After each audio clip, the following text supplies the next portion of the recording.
오늘 말씀으로 이어가도록 하겠습니다. 오늘은 당신은 크리스천이 맞나요? 라는 제목으로 고린도전서 15장 16절에서 19절 말씀을 가지고 여러분들과 함께 말씀을 나누도록 하겠습니다. 우리 다 같이 교독할 텐데요. 제가 먼저 16절 말씀부터 읽도록 하겠습니다. 죽은 사람들이 살아나는 일이 없다면 그리스도께서 살아나신 일도 없었을 것입니다.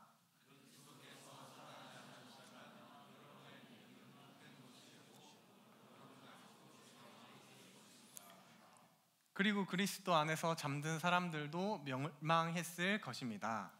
그리스도 안에서 우리가 바라는 것이 이 세상에만 해당되는 것이라면 우리는 모든 사람 가운데서 가장 불쌍한 사람일 것입니다. 아멘. 여러분, 모태신앙이란 말 많이 쓰시잖아요. 부모님이 신앙이 있다라는 말인데, 부모님이 신앙이 있으면 적어도 어린 시절에는 자녀들도 교회를 나가게 됩니다, 보통은. 그런데 이제 어느 순간부터, 여러분 시기 때부터인 사람도 있어요. 빠른 사람들은 또 20살 넘어서부터 교회를 많이 떠나요. 그렇죠? 그리고 청소년기에 또 뭐 부모님이 꼭 신앙이 없다고 하더라도 주변에 좋은 영향을 끼치는 우리 친구들과 지인들을 따라 나오는 우리 학생들도 여기에는 많이 있을 텐데, 그게 뭐 처음에는 재밌어 보이고 좋아 보이고 또 교회 가니까 너무 잘 해주시잖아요, 우리 선생님들이. 그러니까 이제 다니게 되다가도 마찬가지로 이 학생들도 좀 안 좋은 상황이 오면은 교회를 떠나게 되는 걸 우리는 많이 보게 됩니다. 이런 것은 신앙을 버리는 것 같아 보이지만 그 과정마저도 잘 지나가면 자기의 믿음을 갖기 위한 여정이 된다라는 사실을 여러분들이 잘 아셨으면 좋겠어요. 교회를 다닌다는 게 다른 말로 표현을 해서 하나님의 자녀가 된다라는 의미거든요. 하나님의 자녀로서의 하나님의 자녀,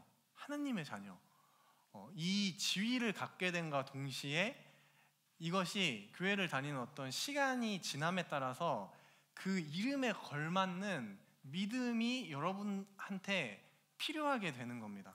그래서 여러분들이 본래 가지지 못했던 그런 믿음이 여러분들한테 생겨나야 되는 거예요. 그러니까 이게 실로 부담스러울 수가 있는 겁니다, 실제로. 제가 여러분들한테 질문을 좀 해볼게요. 여러분들 중에 모태신앙이 제가 알기로는 되게 많은데요. 혹시 이런 생각 한번 해보세요. 여러분의 부모님이, 우리 하임이 보고 있는데, 목사님이 아니었다. 신앙의 집안이 아니었다. 마침 부모님이 독실한 불교 집안의 부모님이세요. 그리고 그게 아니라 또 다른 어떤 이슬람 국가, 이런 데는 뭐 종교율이 거의 뭐 100%에 가깝잖아요, 그런 나라는. 이슬람 국가에 내가 만약에 태어났다.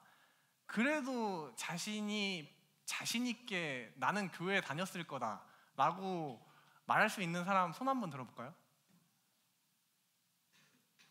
손 든 거예요? 아니죠?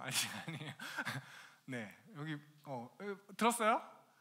진짜 좀 대단한데, 나중에 직업을 한번 이쪽 길 한번 고민해 주시면 좋을 것 같은데, 네, 이게 거의 없다는 얘기인데, 이렇다면은 여러분 시기에 사실상 여러분의 신앙이라기보다 부모님의 신앙이라고 말하는 게 훨씬 더 자연스러워 보입니다. 그리고 그 말을 다른 말로 하면 여러분이 기독교를 선택한 거라기보다는 기독교가 여러분을 선택했다라는 표현이 맞는 겁니다. 이거 정말 맞는 얘기인 게, 여러분들이 사실 불교에 대해서, 뭐 이슬람교에 대해서, 힌두교에 대해서 그런 거 잘 모르잖아요, 여러분. 그러니까 여러분은 선택할 수 있는 애초에 그런 조건이 아예 안 됐다는 건데, 그래서 이제 이게 정말 본인의 신앙이 되기 위한 제대로 된 어떤 교육의 과정이 필요하다는 걸 저는 여러분들에게 말씀을 드립니다. 오늘은 그 중에서도요, 정말 전사님이 이게 과장이 아니고요, 가장 중요한 내용을 여러분들께 얘기를 드리려고 하는데요. 일단 제가 하나님의 나라라는 것을 여러분들께 얘기 드릴게요. 하나님의 나라는요, 이제 같은 의미예요. 천국이랑 같은 말입니다. 성경에서 쓰는. 그래서 이게 우리가 흔히 알고 있는 죽어서 가는 그런 장소라는 의미도 그 속에는 있지만요, 그것만 의미하는 게 아니에요, 이 단어는. 그러니까 여러분, 이 말씀에 나와 있잖아요. 때가 찼고 하나님의 나라가 가까이 왔으니 회개하고 복음을 믿으라. 이게 예수님이 선포하신 말씀이고요. 또 누가복음에 보면은 하나님의 나라는 볼 수 있게 임하는 것이 아니요 또 여기 있다 저기 있다고도 못하리니 하나님의 나라는 너희 안에 있느니라. 이렇게 하나님께서, 예수님께서 이미 설명을 하고 계신 걸 보면, 지금 이곳에서부터 여러분들이 진실한 크리스천이 되어서 믿음으로 살아갈 때 여러분들은요, 이미 임한 하나님의 나라를 이곳에서부터 미리 경험을 할 수 있다라는 걸 저는 여러분들께 얘기를 드립니다. 그래서 이거를 이해하기 위해선 나라라는 개념이 정말 중요한데요. 여러분, 만약에 정말 나라를 생각해 보세요. 복지가 정말 좋아요.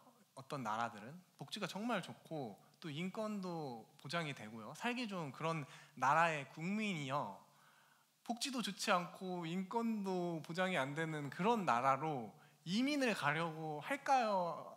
절대 가지 않으려고 할까요? 너무 당연한 얘기를 제가 하고 있죠. 당연히 안 갈 겁니다. 제가 같은 원리로 하나님의 나라가 얼마나 매력적인 곳인 줄을 안다면, 하나님의 나라가 얼마나 매력적인 나라인 줄 안다면은 우리가 신앙을 버릴 일은 절대 없을 겁니다, 여러분. 그거는 너무 당연한 얘기를 제가 하는 거죠.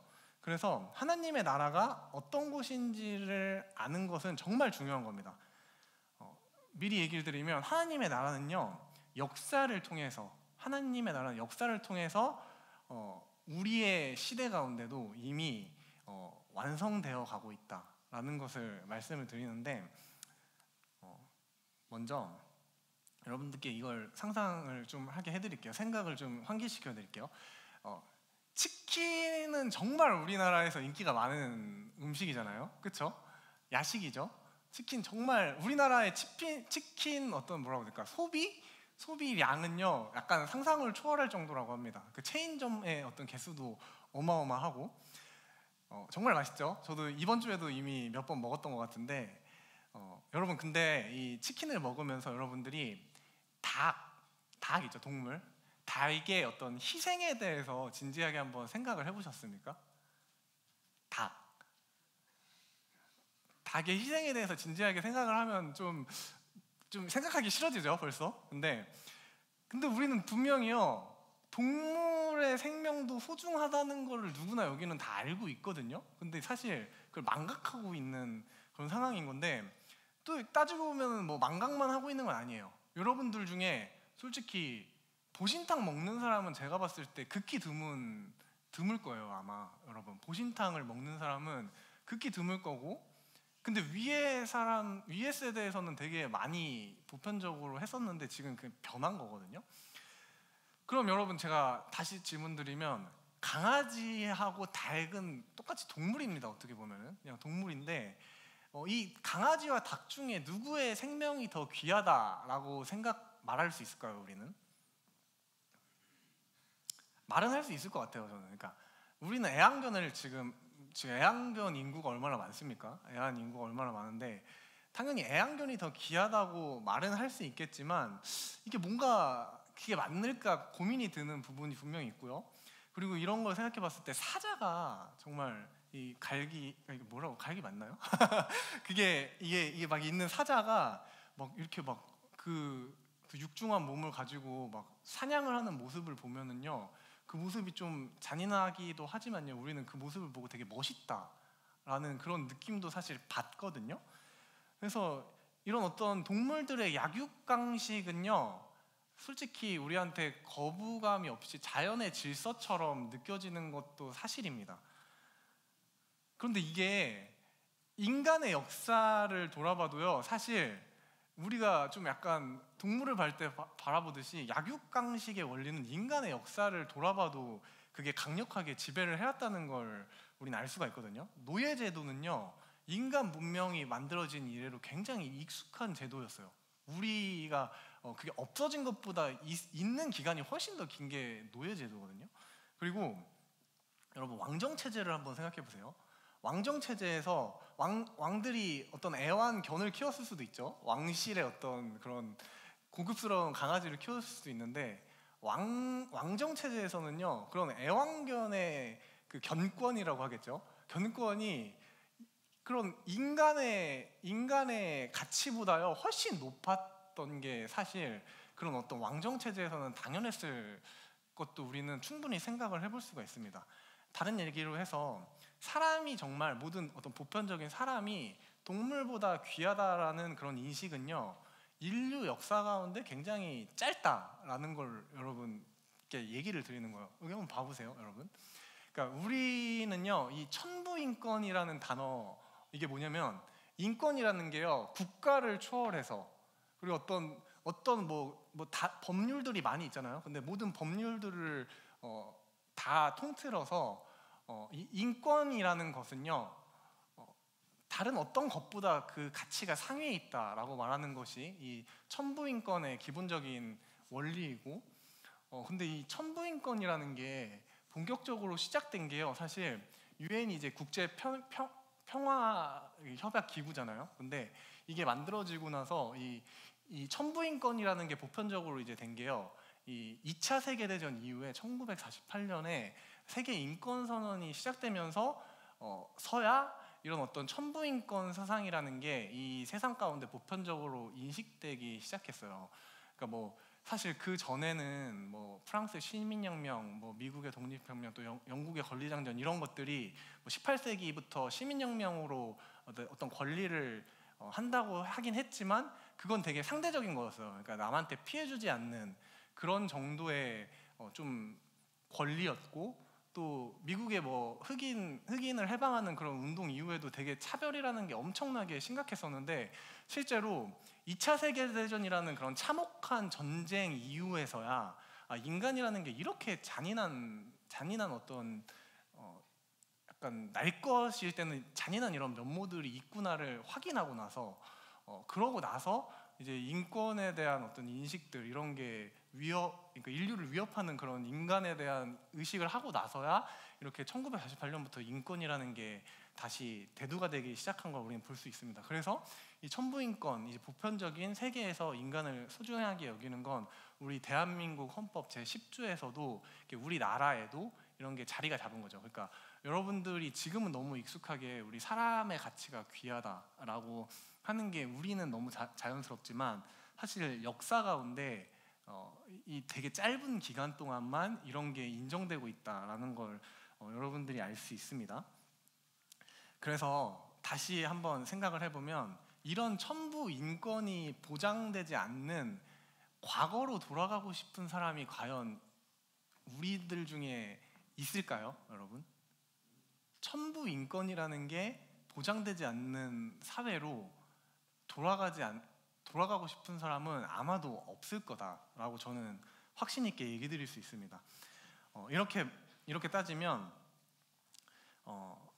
이 천부 인권이라는 게요, 여러분, 톰 홀랜드라고 하는 불가지론, 그러니까 불가지론이라고 하면 신이 있는지 없는지 모르겠다, 그러니까 신앙인도 아닌 그런 어떤 역사가가 실제 한 말인데, 이 천부 인권이라는 게 우리한테 이제 인식되고 인정된 것은 다분히 기독교의 역할이 완전하다라고 이렇게 얘기를 해주었어요. 그러니까 신앙인이 아닌 단순한 어떤 학자, 역사가가 이렇게 천부 인권 사상이 세계에 퍼진 것은 기독교의 역할이다. 그게 바로 그러니까 다른 얘기로 해서 하나님의 뜻이고 예수님의 능력이다라는 그런 얘기를 기독교인이 아닌 사람의 입에서 이 천부 인권이라는 게 그렇게 이해가 되고 있는 건데, 그렇게 따지면 우리가 과거로 돌아가고 싶지 않다라고 하는 것은 이 역사 가운데 하나님의 나라가 이루어지는 과정에 우리는 지금 동참하는 게 좋다. 이런 방식으로 하나님의 나라가 이 세계 가운데 이렇게 하나님의 법이 이 세상 가운데 통용되는 것이 좋다라는 것을 우리는 같이 인정하고 있다라는 것이고, 다른 얘기로 해서요, 사실 이것은요 사람이 만든 법이 아닌 겁니다. 따지고 보면 천부인권론이라는 것 자체가. 그래서 이 창세기에서 하나님께서 하나님보다 조금 못한 존재로 인간을 창조하시고 또 이 세상을 다스리라고 말하신 그 하나님의 법이요, 이 세상 사람들, 하나님을 믿지 않는 모든 사람들까지 지금 지켜내고 있다라는 사실까지, 그럼 구원이죠 그게 여러분. 그러니까 그 법이, 하나님의 구원이 이 역사 가운데 이루어지고 있다라는 것까지 우리는 이해를 할 수 있고요. 그래서 이 역사라는 시간을 통해서 하나님의 나라는요 지금도 점진적으로 이루어지고 있다라는 것을 여러분들이 아셨으면 좋겠습니다. 다음 화면 보시면 제가 유튜브를 이제 좀 보다가 이제 법륜 스님의 증문죽답이라는 게 굉장히 또 되게 인기가 많은 게 있어요. 그분 이제 인플루언서가 130만 인플루언서인데 130만 유튜버거든요. 종교인이 130만은 제가 알기로 없어요. 제가 근처에도 못 가는데 법륜 스님 그만큼 이제 사람들한테 공감도 해주시고 정말 지혜로운 분이시라는 뜻인데, 이분이 이제 기독교에 대해서 이제 설명하는 걸 보고 제가 여러분들께 조금 좀 오해를 고쳐드려야겠다 생각을 해서 얘기를 드리는데, 이제 예수님의 존재에 대해서 굉장히 극찬을 하십니다. 법륜 스님이. 예수님은 자기를 핍박하는 사람들까지 십자가에 못 박혀 돌아가시는 그 순간까지 그 사람들의 죄를 용서하시고 포용하시고, 그래서 이제 비록 육체는 그 순간에 돌아가셨지만 예수님의 영혼까지 상처를 남길 수 없었던 그 사건을 언급하시면서 바로 이것이 진정한 부활이다라고 어떻게 보면은 상담을 해주시는 거였어요. 근데 이것이 진짜 부활이다. 몸은 죽여도 마음까지 죽일 수 없는 이것이 바로 부활의 의미다. 그렇게 막 하면서 또 부연 설명도 해주시는 거예요. 3일 만에 죽었다 이런 것은 사실 핵심이 아니다라고 하시면서 이 부활의 의미를, 그러니까 마치 기독교를 인정하듯이, 예수님을 인정하듯이 이렇게 얘기해 주시는 걸 제가 들었습니다. 근데 여러분, 하나님 나라에서요, 제가 명확히 얘기해 드리면 하나님 나라에서 천부인권보다도요 비교도 안 될 만큼 좋은 법이 뭐냐면 바로 부활입니다. 여러분, 부활. 그래서 부활은 여러분이 가지고 있는 최고의 권리입니다. 천부인권하고 비교를 한번 해보세요. 부활이 여러분이 가지고 있는 최고의 권리고요. 그래서 이 법륜 스님께서 말씀하시는 3일 만에 살아난 게 핵심이 아니고 또 몸은 죽여도 마음은 죽일 수 없었다라고 말하는 그런 부활의 의미, 이게 좋다라고 말하는 이 법륜 스님의 말은 완전히 기독교의 부활과는 다른 개념이다라는 것을 여러분들이 좀 이해를 하시면 좋을 것 같아요. 그래서 부활은 그냥 좋은 정도가 아니라 우리가 살아가는 세상에서는요 비교 대상이 없을 만큼, 감히 흉내도 못할 만큼, 다른 어떤 곳에서는 감히 흉내도 못할 만큼 좋은 것이 바로 부활이라는 것을 여러분들께 얘기 드리고요. 그래서 이제 오고 가는 대화 중에 이게 있었어요. 법륜 스님께 누가 그러니까 법륜 스님이 질문을 하신 거예요. 본인한테 이제 신앙 상담을 한 사람한테 기독교인이라고 하는 것의 정의가 뭐죠? 이렇게 보면서 질문을 하시니까 그 어떤 질문한 사람이 대답을 하더라고요. 예수님의 희생하심을 믿고 가르침을 따르려고 노력하는 사람입니다 라고 이렇게 대답을 하는데, 여러분 느끼시기에 되게 잘 대답했다고 느껴지지 않으세요? 여러분? 좋죠. 너무 좋은 얘기고, 사실 이게 완전히 틀렸다라고 얘기는 제가 할 수 없는데요. 제가 이것에 대해서 짤막하게 설명을 해드리면, 여러분, 기독교인이냐 기독교인이 아니냐를 판가름하는 명확한 기준은요 부활을 믿느냐 부활을 믿지 않느냐, 이게 훨씬 더 기독교인에 대한 정의가 된다라고 여러분들이 이해하시면 좋을 것 같아요. 다음 화면 넘어가시면 오늘 본문 말씀 17절을 한번 봐보세요. 여러분, 부활이 없다면 모든 믿음이 헛것이 된다. 그렇죠? 그리스도께서 살아나지 않으셨다면 여러분의 믿음은 헛된 것이 되고 라고 명확히 나와 있고, 그렇기 때문에요 예수님의 희생과 어떤 가르침을 따르는 것을 우리는 너무 많이 듣지만 그것보다도 부활이 더 먼저라는 얘기를 제가 여러분들께 드리는 겁니다. 그래서 예수님이 정말 부활을 하지 않으셨다면요, 그런 건 하나도 중요해지지 않는다라는 것까지도 이 부활이 얼마나 중요한지를 얘기하고 있는 거고, 그만큼 신앙에서 가장 중요한 게 여러분 뭐냐면요, 그거는요, 우리는 뭐 심지어 십자가라고도 얘기할 수 있고 다른 어떤 거라고 얘기할 수 있지만, 그것마저도요, 이 부활이 없다고 할 때는요 중요하지 않다라고 말하는 것이, 그 정도로 중요하다고 말하는 것이 이 부활이라는 사실을 여러분들이 아셨으면 좋겠습니다. 그래서 이 부활 인권이라는 것이 기본권으로 주어진 나라가 바로 여러분 하나님 나라입니다. 그렇기 때문에 우리가 이 하나님 나라를 떠나야 될 이유는 없어 보인다라는 게 제가 여러분들께 드릴 수 있는 말씀이고요. 이 설명을 좀 드려야 될 것 같아요. 여러분들이 이게 궁금해 하실 것 같아서 얘기 드리는데, 여러분 이 부활이라는 거는요, 그러니까 우리가 어떤 실제를 대할 때, 뭐 예를 들어서 이런 게 있잖아요. 우리가 어떤 실제를 대할 때 우리가 반응하는 어떤 메커니즘이라는 게 있어요.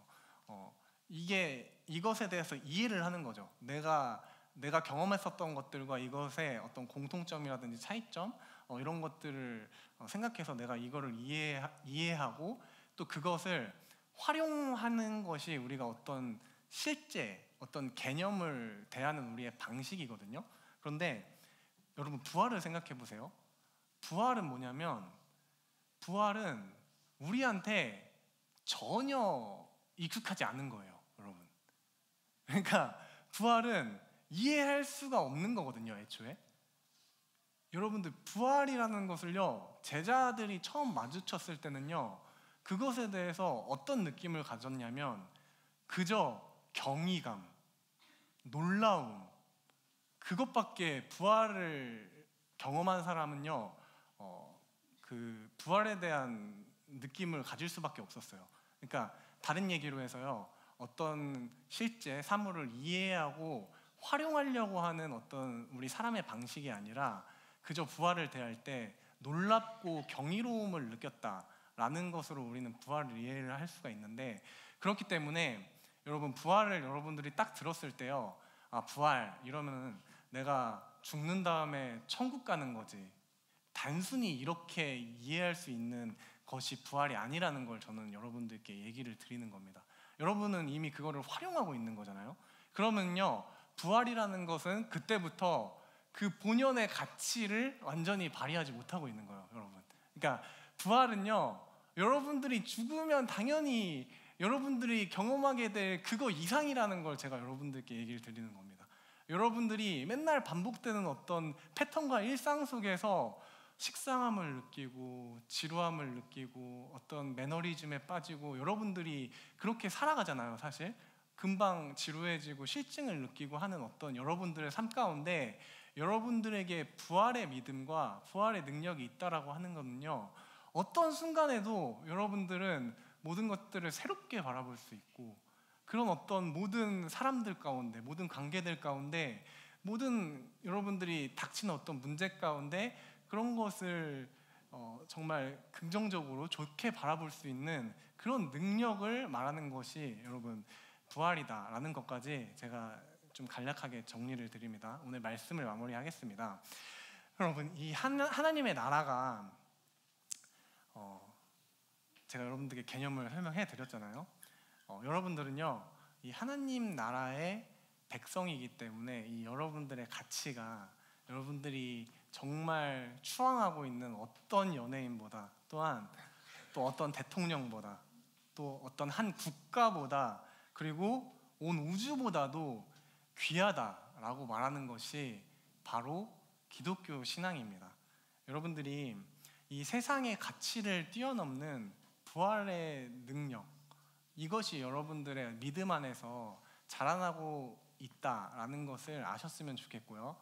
이 사실을 믿으시고 삶 가운데 용기를 가지고 살아가는 우리 모든 팀파 학생들 되길 소망합니다. 다 같이 찬양하겠습니다.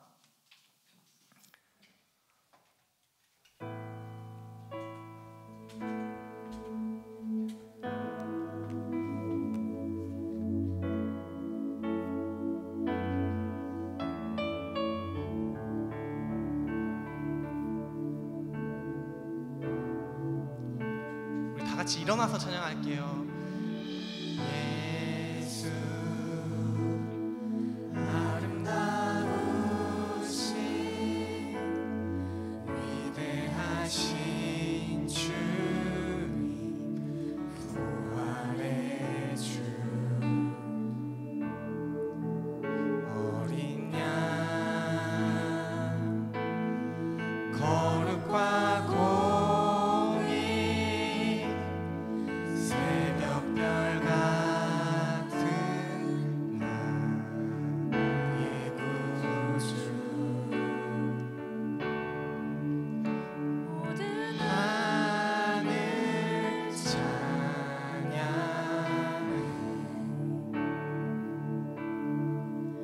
모든 만물이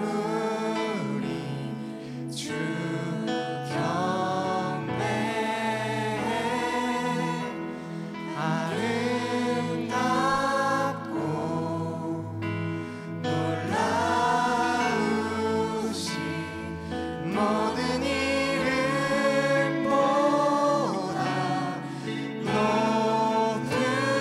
높으신 주 아름답고 놀라우신 주의 이름 높으신 그 이름 예수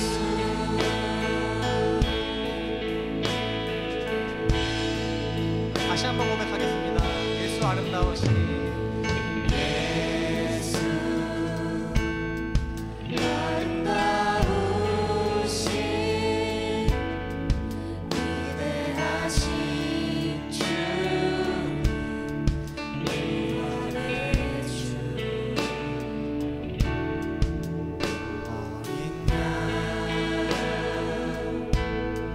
거룩과 공의 새벽별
마지막으로 한 번만 더 아름답고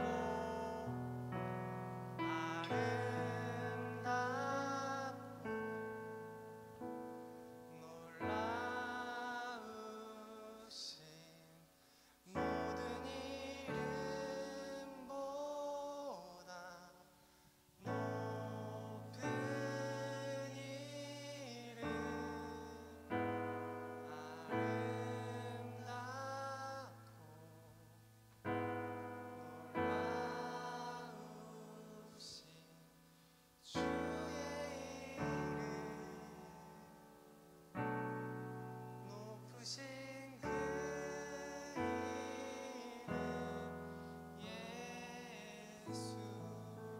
이름 우리 이 시간 기도하면서 나아가길 원합니다. 우리 삶을 매일 새롭게 하시고 또한 우리 삶 가운데 새로운 희망을 주시는 그 하나님을 기대하는 우리 청소년들, 팀파 학생들 되기 소망합니다. 매일 고개 숙이고 잠든 영혼으로 살아가는 것이 아니라 하나님께서 불어넣어 주시는 새로운 믿음과 생명을 가지고 이번 한 주 살아갈 수 있게 해달라고 우리 주님의 이름 한번 외치신 후에 기도하도록 하겠습니다. 주여, 사랑의 하나님 아버지, 이번 한 주도 우리에게 새로운 한 주를 허락하여 주셨습니다. 부활의 능력으로 역사를 이끌어 가시고 우리 학생들의 삶 가운데 지금 말씀하고 계시는 하나님의 능력을 전 시간 기도합니다. 우리 학생들 이번 한 주간 부활하신 하나님의 능력을 붙잡고 매일의 삶 가운데 새롭게 하나님께서 허락하시는 그 믿음을 가지고 살아내는 모든 청소년들 될 수 있도록 주님 붙잡아 주시옵소서. 세상에서 말하는 그 어떠한 가치보다 그것을 뛰어넘으시는 그 하나님의 능력과 하나님의 은혜를 의지하면서 하나님 앞에 나아갈 수 있는 귀하고 복된 한 주 될 수 있도록 우리를 이끌어 주시옵소서.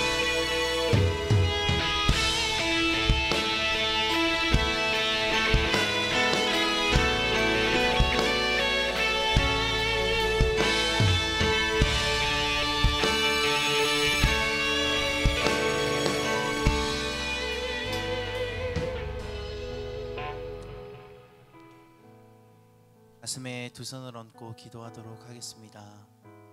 하나님, 하나님 나라는 어떤 곳일까? 또 하나님은 어떤 분이실까? 예수님은 왜 나를 위해 죽으셔야 했을까? 여러 가지 고민들 또 궁금증을 안고 이 자리 가운데 온 우리에게 다시 한번 하나님 나라에 대해서 말씀을 통해 알려주시니 감사합니다. 하나님 나라의 가치는 그 어느 것과도 바꿀 수 없기에 수만 금을 준다고 하더라도 또 수많은 돈을 준다고 하더라도 바꿀 수 없는 가치인 그 하나님 나라를 붙잡고 살아가는 우리 사랑하는 모든 청소년들 되게 하여 주옵소서. 이들이 세상의 가치를 쫓아 사는 것이 아니라 예수님을 바라보며 하나님을 기준으로 삼고 하나님의 자녀로서 살아가기에 부족함 없도록 이들의 모든 발걸음과 삶 위에 날마다 주님의 도우심으로, 주님의 위로로, 주님의 은혜로 함께하여 주옵소서. 이 시간 하나님 앞에 우리의 마음을 또 예물을 올려드립니다. 이 예물이 쓰이는 곳마다 하나님의 나라가 확장되게 하시고 하나님의 손길이 또 하나님의 도움이 필요한 이들에게 귀하게 흘러가는 아름답고 축복된 물질이 되게 하여 주옵소서. 이 시간 어려운 사정으로 드리지 못한 손길들 주님께서 동일하게 축복을 더하여 주시고 날마다 주님께서 허락하시는 만나의 축복을 경험하게 하여 주옵소서. 이제 사랑하는 모든 청소년들, 교사들을 삶의 자리로 파송합니다. 이들이 밟는 모든 걸음걸음마다 하나님 나라의 가치와 예수 그리스도의 사랑이 전해지는 데에 귀하게 쓰임받는 하나님의 아들, 하나님의 딸들이 되게 하여 주옵소서. 이제는 우리 구주 예수 그리스도의 은혜와 아버지 하나님의 사랑하심과 성령님의 역사하심이 다시 한번 하나님 나라의 가치를 가슴 속에 품고 삶의 자리로 돌아가는 사랑하는 모든 청소년들과 교사들 머리 위에, 이들의 가정 위에, 이들이 밟는 모든 걸음걸음 위에 이제로부터 영원토록 함께 하시기를 간절히 축원하옵나이다. 아멘.